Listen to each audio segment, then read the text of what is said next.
Independent National Electoral Commission has rejected the petition for the recall of the lawmaker representing Kogi Central Senatorial District, Natasha Akpoti-Uduaghan, adding that the petition did not meet the requirements for recalling a senator of the Federal Republic of Nigeria. The commission disclosed this in a statement on Thursday. Reacting to the INEC rejection, Natasha dedicated the victory to Nigerians for supporting her mandate during the Salah visit. This is coming after the commission recently received a petition from the constituents of Senator Natasha Akpoti-Uduaghan calling for the commencement of her recall process, and the secretary to the commission, Rose Oriaran Anthony, received the petition, which was submitted at INEC's headquarters in Abuja on Monday. Natasha, who represents Kogi Central in the Senate, is currently on suspension for allegedly flouting the Senate rules, and according to the petitioners, over 250 constituents signed the petition out of about 480,000 registered voters in the senatorial district. The petition was titled, Constituents Petition for the Recall of Senator Natasha Akpoti-Uduaghan on Grounds of Loss of Confidence, while the commission said the petition for the recall of Senator Natasha, representing the Kogi Central Senatorial District, has not met the requirement of Section 69A of the Constitution of the Federal Republic of Nigeria, 1999, as amended. What do you have to say to that? These are simple procedures. Now, the people, I was here last time and I said, look, the people have a right to submit such petition to INEC. When INEC received it, people were shouting, why would INEC receive such things? I said, INEC will receive it. And then look at the processes, whether you have met their processes. Now, if INEC has come back to say that, no, those persons that, because you see, sometimes, I'm not saying that's the case here. Sometimes a people may come and sign. There may be two ways. A people may just come and sign the petitions, and those persons are not legitimate voters in that constituency. So there could be 1 million. That's your business. Do you understand? But it is INEC now to subject those to scrutiny. They will slot in the cards and see whether these cards or whether the signatures matches with signatures on their voters register. If they do, then INEC will begin to commence on that section. But look at these things. I think I want to hail INEC for doing that. But imagine if INEC has said, okay, they have met it, let's go for a referendum. What Nigerians will be saying? You recall the first thing that happened was that INEC had told the petitioners that their petition did not have address, and the INEC actually, said one or two things that were not in the petition. And Senator Natasha came out to accuse INEC of guiding the process when already the process was faulty. So why guide it? Because INEC came out to tell the people that submitted the petition that it doesn't have signatures and phone numbers, and there were no addresses. And then 24 hours later, somehow these addresses and signatures and phone numbers of over 200,000 people were met. And then INEC announces, oh, they have received addresses, and these things were done. And then Senator Natasha came out to call out INEC during his Salah visits to his hometown and said that INEC is actually guiding the process. He accused INEC of aiding the process. And it was after this call out, and of course, social media outrage and all that, that INEC came out to make this statement. Now, one would wonder, the addresses in the first instance, according to Senator Natasha, the addresses do not, the address particularly where first of all, the organization that, prompted this recall process. That organization? Yes, it's not registered. That's number one. The address does not exist. Then, if people or constituents who came out and wrote their names and signed the petition, how then were these numbers gotten? The phone numbers and the things that we are missing, how was that done within? This is the first step I've seen INEC work. Now, you see, the problem we have in this country is that when the real process is on, we tend to criticize it from the eyes of sentiment. Okay. Naturally, if you have to reject somebody's petition, you will tell the person the reason why you're rejecting the petition. This is now INEC coming out to... No, I'm not saying. There's a difference, I hope you know. No, I'm not talking about this one. Yes. I'm talking about the other first. That if you... INEC did not reject it. Oh, no, wait. First, now, I'm using that word, if you have to reject. Okay, go on. I didn't say I rejected it. You will tell the petitioner, it is the right of the petitioner to know what they have not provided that will make it a petition. It is their right to know that, look, this thing cannot be a petition to us. You cannot file this thing because of this and this. You can go back and do your work and bring it back. First is to accept it as a petition. And then on why is this so speedy? For instance, if I have organized that process, of bringing the people around, what does it take to take their numbers? It's the coordinators of their wards to just bring their number. Look, there's no number here, there's no address here, so we're bringing it back. It will take just 30 minutes for me to do it. I am an organizer. 200,000. Now, first of all, let me finish. Okay, hold on. You still continue.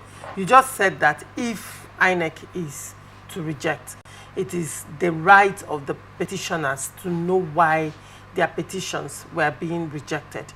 100% I agree with you. This is what INEC just did. They rejected the petition, and they gave reasons why that petition did not fly according to the constitution that is guiding the recall process. However, what Senator Natasha said when she accused INEC of guiding the process was not, INEC did not reject that petition. Rather, INEC said, you did not feel here. This is missing. This is missing. That is missing. This is one guiding you to. Isn't that one guiding you to do this, do this, do this? Okay, sign here. Do not sign here. No, cancel here. Do that. That's very different from bringing a petition. I look at it and I tell you this is not acceptable because it did not follow so and so guidelines. Now, they are two very different things. That's what I'm saying. That's what I'm saying. When I use the word rejection, it didn't let me locate that rejection within the circumference at which I did. Please. Number one rejection is rejection to accept it. Another one is to carry out the next process. They are two different things. Right. Now, if for me to accept this thing as petition, the fact that you have accepted the petition does not mean that you have accepted the content of the petition. That's the first thing. But you must accept it.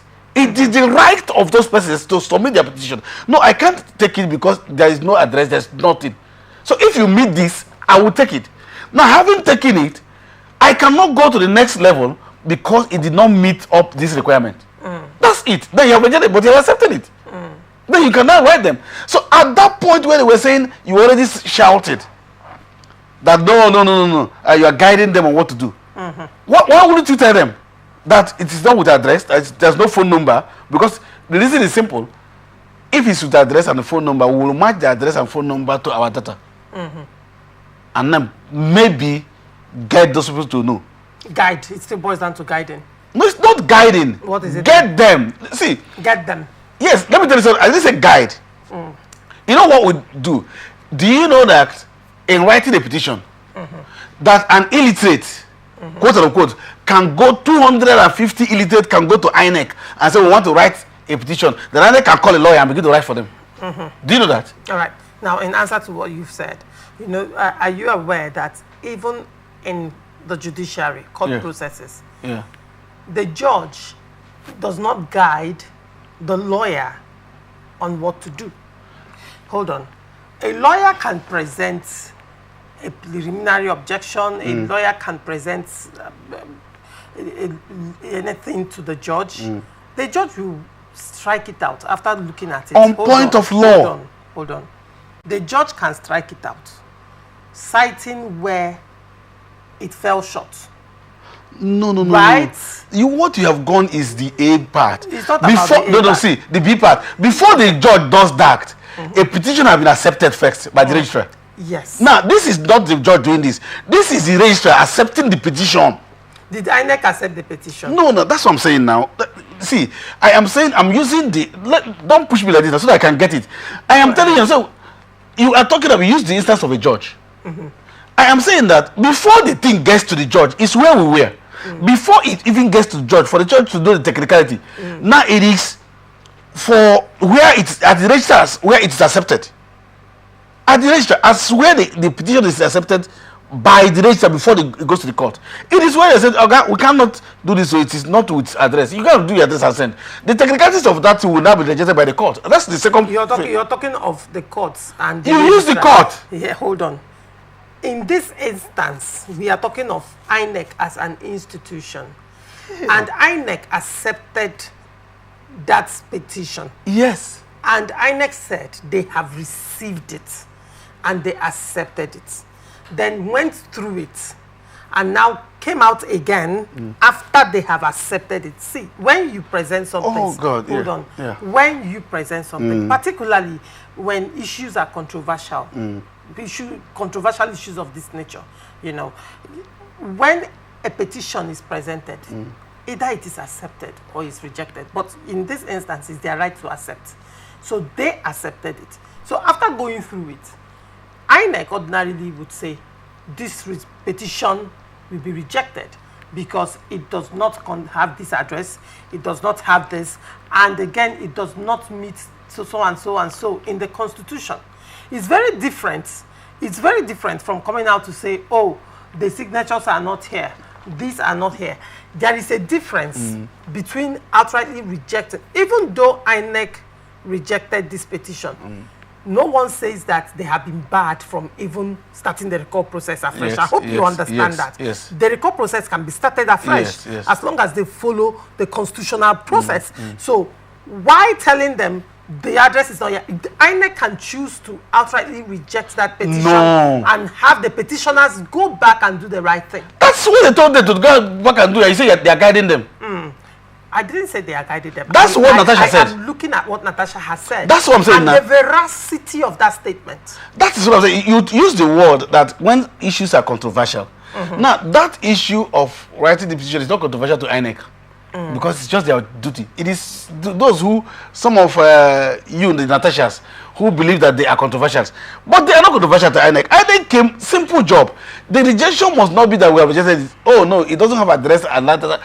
Because they will not go to A if they don't meet up this. And so when they met up this, they went to A and then found out that you didn't meet up this. Then if they go back now and represent it and meet up that, I think will come back again. So now, technically, what you're saying, not technically, what you're just saying is, in the first instance, it was okay for INEC to guide them to tell them, meet up with this. Yes.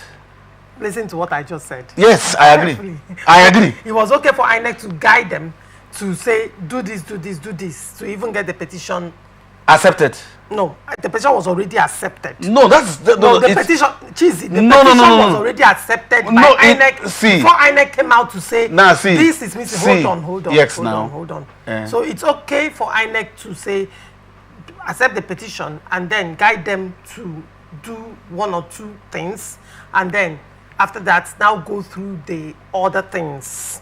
According to it in phases. This one they have just even named. They can guide. No, this one they have even made. Guide phase 2. See, they are guiding phase 2. Rejecting this thing is also guiding them. That it didn't meet up this. You are guiding them. They can go back immediately and begin to meet it up. And the question is not why not. Let me use your word. You're still using Senator Natasha's word. I'm using. Why not guide them from the first instance? On what? All right, very well. Meeting what? Meeting the no, they have not. INEC will not go to this one when this one is not satisfied. INEC is satisfied with the addresses. Then they go back to this place and then reject it on based on this. Then you go back and resubmit it. If you miss that, INEC continues. That's it. INEC did not. INEC now rejected it. That's the thing. So the question I was asking, why wasn't it rejected in the first? It was also rejected by saying there's no address. You write the address and bring. It was not rejected. No, it's the word they are using. No. It was not rejected. INEC only pointed out this gray area. That's rejection. Pointing out is rejection. If you don't bring this, it will not happen. Well, last time I checked, you would say if it is rejection if this is not coming up now. So what you called rejection was them correcting what they did. The same way they are correcting this one now. They are not correcting this one. INEC has now rejected. That's correction now. We reject the letter based on this. Now. You go back now. You go back now and so resubmit it. Cheesy. I don't understand it. It is what it is. Thank you so much. You're welcome. I wish we have more time to talk about this guiding and rejection thing. But then we're out of time. Thank you so much, Cheesy, for coming on the conversation. You're welcome. It's always a pleasure having you. Thank you. And thank you so much.